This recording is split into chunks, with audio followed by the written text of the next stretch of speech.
Ladies, chika, nasa na ba kayo, Donnie? Ni Belle, nasa na ba kayong level ng relasyon? Sa adang aktor, nasa relasyon kami ngayon ni Belle na masaya at matatag. Alam mo yon, it hits different when you and your partners are dreamers.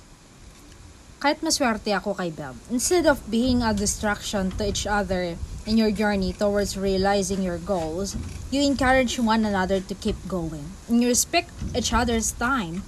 You are each other's biggest supporter. You share the same enthusiasm when it comes to pursuing big ambition. And it's a kind of relationship that doesn't burden you. It's like you're having fun and succeeding at the same time. And nandun kami sa puntong ni Belle na pinag-uusapan namin lahat ng gusto naming marating.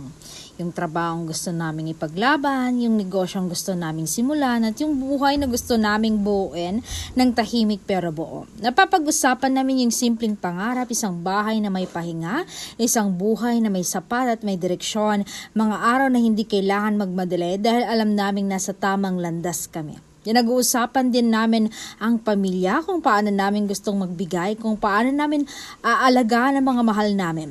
At kung paano kami mananatiling magkasama kahit dumaan sa pagod at pagsubok.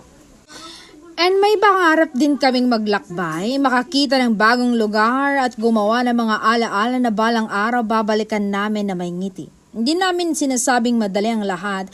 Alam namin may mga araw na mahirap, may mga plano na magbabago at may mga pagkakataong susubukin ang pasyensya namin. Pero sa bawat usapan, iisang malinaw. Gusto naming manalo sa buhay, manalo sa mga pangarap na pinaghirapan, manalo sa pananatili at manalo ng sabay. Hindi kami perpekto pero seryoso kami. At sa mundong puno ng ingay, pinipili naming magmahal, mangarap at magtagumpay na magkasama. At sa bawat landas na tatahakin namin, saan man maglayag, ang isa't isa pa rin ang patutunguhan.